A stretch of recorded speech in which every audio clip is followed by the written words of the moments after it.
Je veux faire ma création à moi. Tu dois aller vers là. Rentre avec Lucas. Mais ces vacances avec moi, Après ce qui s'est passé, je peux plus te faire confiance. c'était un accident. Tu es dangereux. Je peux pas te laisser mon fils.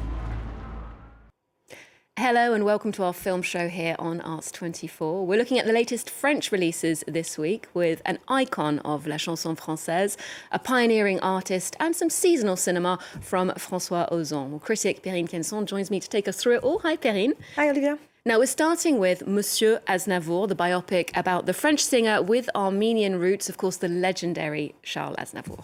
Yeah, and it is really hard, to be honest, to sum up Charles Aznavour persona. But I can say without exaggeration that he's one of the most famous and popular French singer.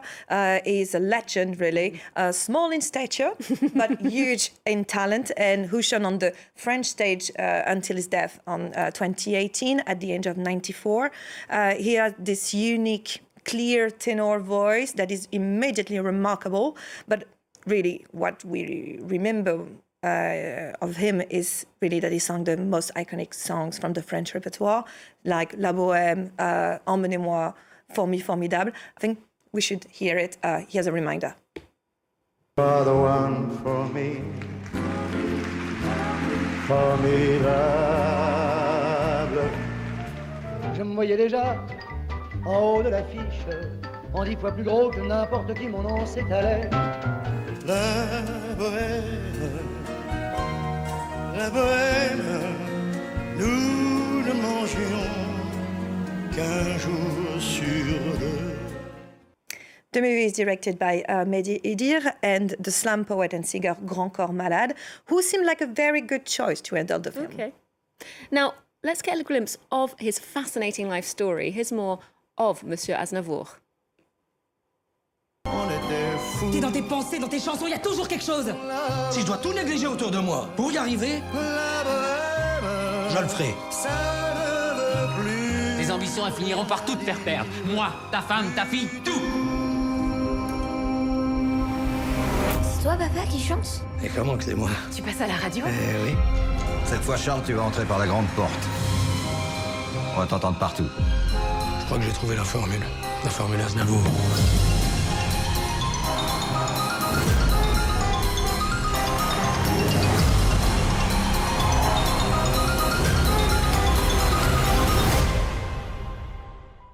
Okay, so Perrine, when we think of French musical biopics, we think of La Vie en Rose, which won Marion Cotillard an Oscar, of course, for her portrayal of Edith Piaf. There's Gainsbourg, A Heroic Life with Eric Elmosnino. How does Tahar Rahim do as Charles Aznavour? He is very good, actually. Despite a ton of makeup, like really, it looks like a mask at some point that tries to, play up the resemblance with Charles Aznavour, and it's not that successful, to be honest. But what really hits home is the actor's charisma and the way he tries to interpret Aznavour and not trying to mimic him, which is actually a very good performance. But the only thing to remember about this biopic actually is this performance. That's mainly the only thing, because Monsieur Aznavour looks a bit bland and a little dated, to be honest. Okay. Aznavour's music, which is famous and why we celebrate him, plays out like a jukebox in the movie. So really the movie dwells much more not on the singer's story, which is fascinating actually, but mainly on his desire for success and financial achievement, which ends up making him a rather unpleasant person, to be honest. And the staging of the movie is a bit repetitive, and the mandatory parade of all the stars of his time, like Edith Piaf, for whom he worked actually and who gave him a leg up, to François Truffaut and Johnny Hallyday. At some point we feel like we are in Madame Tussauds museum. Lots of name dropping. Lots of name dropping and mask and it looks like a wax figure carnival. But at the end of the day, Monsieur Aznavour is a biopic very guided by the singer's family, so it lacks its own voice, which is ironic actually. For someone with such an incredible voice. Yeah, that's it's true. a bit ironic. Well, we're looking at another biopic now. This one's dedicated to Franco-American artist Niki de Saint Phalle. It's called Niki and it's directed by actress turned director Céline Salette. Let's take a look.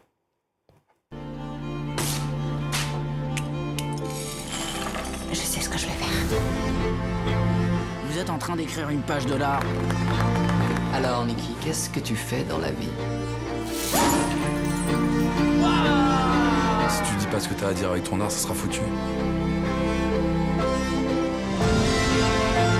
Il faut que tu regardes les choses autrement. Je voulais que ma vie soit difficile et excitante. Je voulais que ce soit grand. Ça va être grand, ta vie, Niki.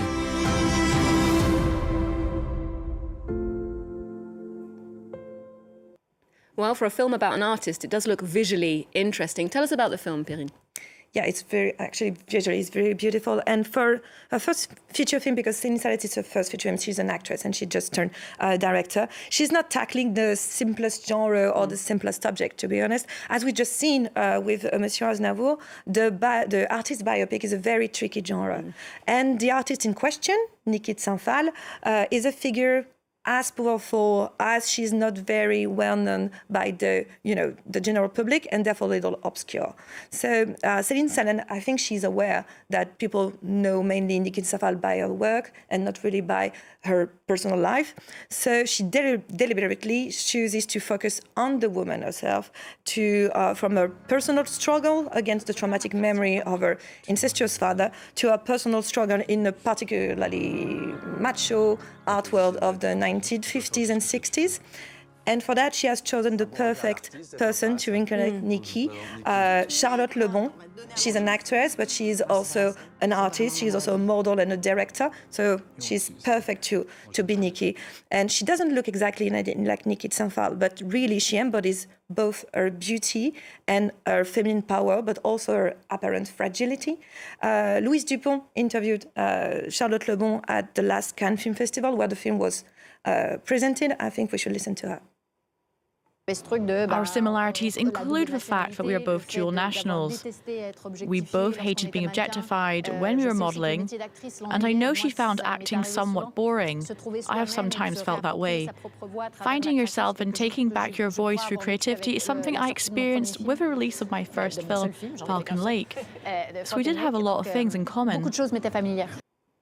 So Niki, the film is a little bit shy, but it's a successful start for Céline Sallette as a director, and it's an interesting look at a female artist whose influence is still very much present today. And maybe a good introduction for those who don't know her work exactly so well. Well, we're leaving the biopics to one side for now and venturing into the woods with François Ozon. His new movie is called When Fall is Coming, and it stars two great French actresses, Josiane Balasco and Hélène Vincent. Big talents here in France are always keen to work with François Ozon, aren't they?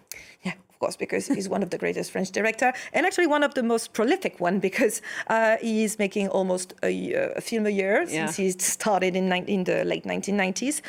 Here are a few examples, actually, of his work, like 8 Women, with fantastic, incredible cast from Catherine Deneuve to Isabelle Huppert or Fanny Ardant, just to name a few.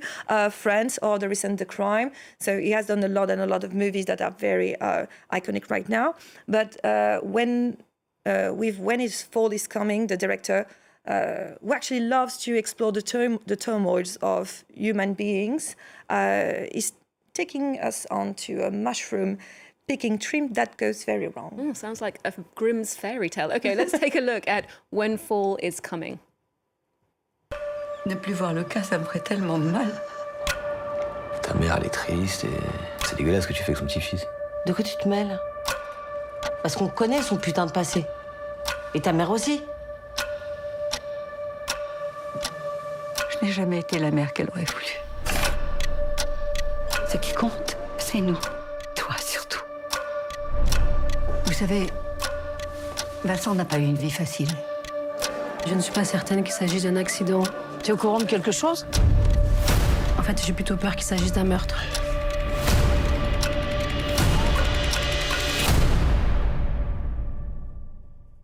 So When Fall is Coming is a powerful drama about a difficult mother-daughter relationship, full of things left unsaid. The film takes the form of a poisonous, I would say, pun intended, psychological thriller that turns out to be deeply moving and sentimental. It's a reminder that the filmmaker is perhaps never better than when he allows his cinema to delve into its most intimate and sober form. Yeah. It's also a marvelous look at old age, where the director sees it not so much as at the beginning, like a beginning of the end, but really an opportunity for renewal. He's fantastic at human relationships. Well, finally, it's the school holidays now here in France. The perfect time to explore a jungle landscape with Claude Barras's animated children's film. It's called Sauvage, or Wild Ones in English, perhaps? Savages, actually, in English. Yeah, really close. But Claude Barras, for those who remember, released a little novel called My Life as a Courgette Adorable in 2016. And the whole thing was made using stop-motion animation, like, Wallace and Gromit, for example. And so the Swiss director, for this new movie, really remains true to his beloved stop motion with this round faces character with big eyes and big, expressive eyes. And this time he takes us on an ecological journey in Borneo. We follow Keria, a mixed-race young girl, Oshi, the little orangutan that she adopted, and her cousin, who all embarks on a fight against the massive destruction of the forest.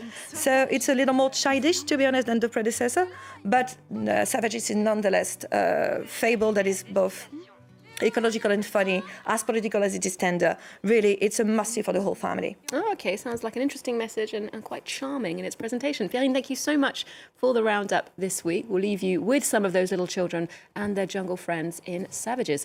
Remember, you can get more movie news, arts and culture here on Arts24 and on our website too. There's more news coming up just after this. On va dormir ici.